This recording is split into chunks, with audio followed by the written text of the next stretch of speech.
1948 में आपको याद होगा कि जनरल ग्रेसी हमारा चीफ ऑफ आर्मी स्टाफ था और कश्मीर पे चढ़ाई कर दी भारत ने। कायद आज़म रहमतुल्लाह अलैह ने ऑर्डर दिया चीफ ऑफ आर्मी स्टाफ को कि फौजें भेजो कश्मीर की तरफ, तो उसने इनकार कर दिया।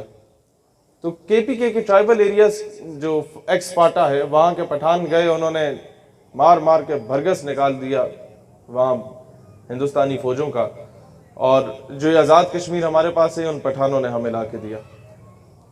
फिर रूस अफगानिस्तान पे चढ़ाई करने आया और उसके बाद उसका था कि अब पाकिस्तान आएगा, ईरान, इराक, मिडिल ईस्ट की कंट्रीज पे कवर करके और कब्जा जमा लेगा। फिर हमारे ये पठान अफगानिस्तान के भी उठे, केपीके के भी उठे, इन्होंने उठा के रूस को Turkmenistan, Tajikistan, Uzbekistan, Kazakhstan, Kyrgyzstan के 5-7 हिस्सों में तोड़ मरोड़ के उसके मुंह पे मारा, सुपर पावर के गुरूर खाक में मिलाती है। फिर अमेरिका ने यह सोचा कि जनाब ये तो अजीब कौम है, ये हमें जीने ही नहीं देगी, अब क्या करो, इनके अंदर इख्तिलाफात पैदा कर दो। आप लोगों को याद होगा 98, 99 या 2000, 2001 में मोबाइल तकरीबन हर घर में एक बंदे के पास आना शुरू हो गया।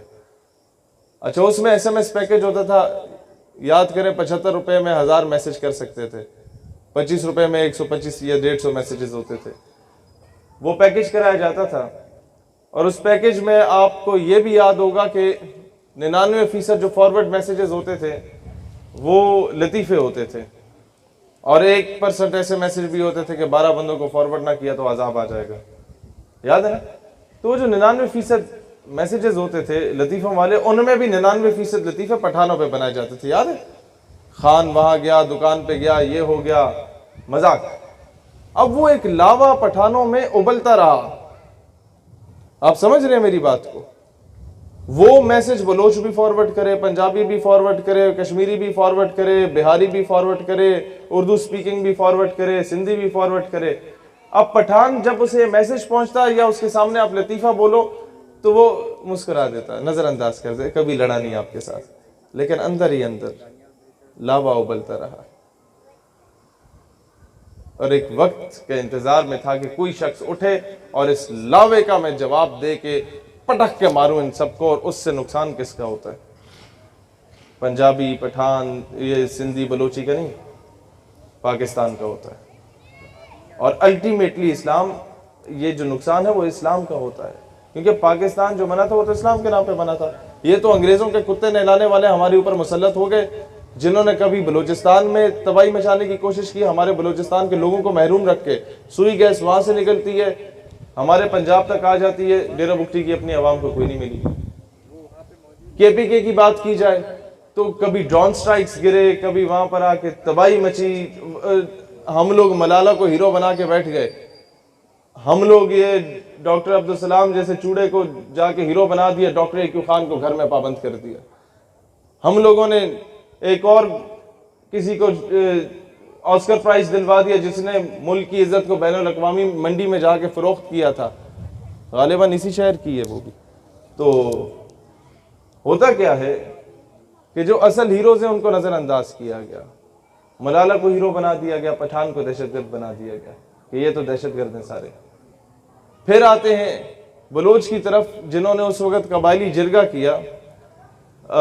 1947 में सबसे पहले अगर किसी ने पाकिस्तान का इलाक किया तो वो था 17 या 19 जुलाई 1947 को यौम इल्हाक़ पाकिस्तान।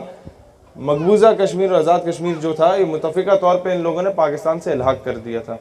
फिर बाकी सूबे पाकिस्तान में बाद में आए। बलूचिस्तान में कबायली जिरगा होना था और कहा गया कि आप अपना फैसला खुद करें, इंडिया के साथ जाना है, पाकिस्तान के साथ जाना है या अलग रियासत बननी है।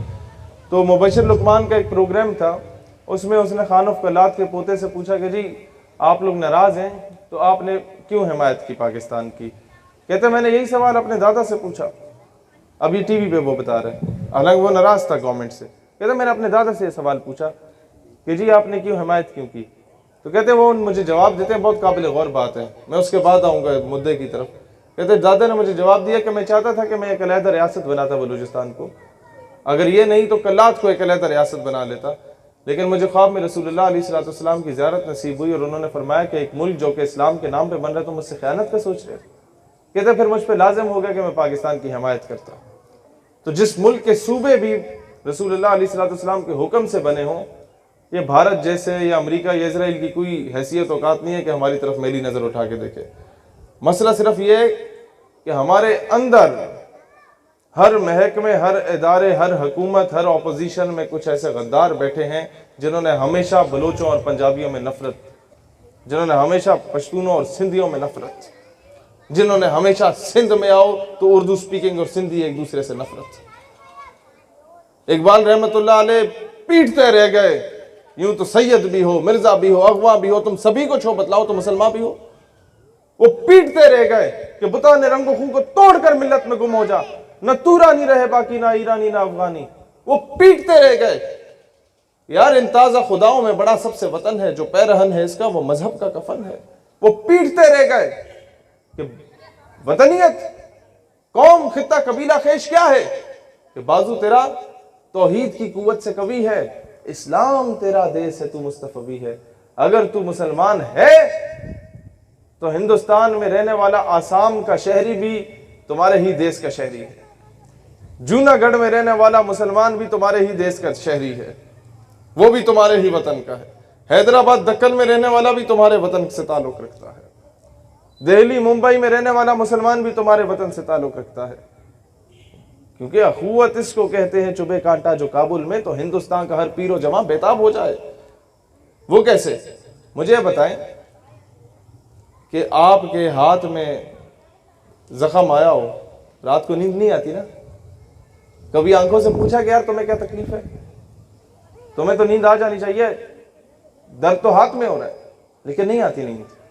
इसी तरीके से जब कश्मीर में जुल्म होता है तो हमें वो तकलीफ होती है, क्योंकि मुसलमान एक जिस्म की मानंद हैं। तो आज वो नजरिया मैं, दानियाल भाई, हमारी पूरी टीम आपको देने आई कि आज खुदा का वास्ता है, ये बलोच, पंजाबी, सिंधी, बलोची से निकलो। हमारी पहचान मुसलमान है, खुदा का वास्ता है, इन चीजों से बाहर आओ। हमने एक दूसरे का साथ देना है। जिस डिक्टेटर ने आप पे जुल्म किया, उस डिक्टेटर ने बाकी सूबों को भी नहीं बख्शा। ये बात याद रखिएगा कि अगर पंजाब में कुछ लोगों को वसाइल ज्यादा मिल गए हमारे सूबे में, तो हम लोगों ने छीन के लिए, लेकिन एक काम किया, हम लोगों ने डिक्टेटर को यह कहा कि मुल्क तुम्हारा नहीं है, हमारा है। हमने डिसोन नहीं किया। ये बात बताओ बलूचिस्तान में भी खड़े होके कि भाई पाकिस्तान तुम्हारे बाप की जागीर नहीं है, नवाब अकबर बुगटी ने उस वक्त पाकिस्तान की हिमायत की थी, या हमारे बाप की जागीर है? ये उठ के बताओ कि तुम लोग तो उस वक्त अंग्रेजों के कुत्ते नहला रहे थे और खानुफ कल्लात ने उस वक्त पाकिस्तान की हिमायत की थी। ये हमारा वतन है, हम क्यों इसे छोड़ के जाए? तुम जाओ छोड़ के। ये बात समझ रहे हैं आप मेरी बात को? पाकिस्तान बलूचों का पाकिस्तान है, बताएं उन्हें। ये पाकिस्तान चविंडा पे कुर्बानियां देने वाले, वो जिस्म से बम बांध के हिंदुस्तानी टैंकों पे कूदने वाले उन पंजाबियों का पाकिस्तान है।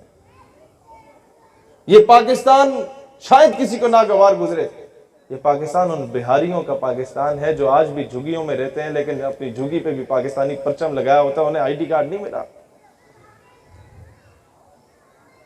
ये पाकिस्तान उस बंगाली का पाकिस्तान है जो 1971 में भी अपना सब कुछ छोड़ के कराची आ गया था कि नहीं यार मैं पाकिस्तान में रहूंगा, और हम उसे आईडी कार्ड नहीं दे रहे। लानत हो तुम लोगों पे कि तुम लोग ये कह रहे हो कि वो बिहारी है या बंगाली है। भाई तुम तो पैदा ही इधर हुए, और भाई हम लोग तो पले बड़े जमे इधर ही, हमें कौन सी कुर्बानी दी है? असल पाकिस्तानी बताऊं कौन है?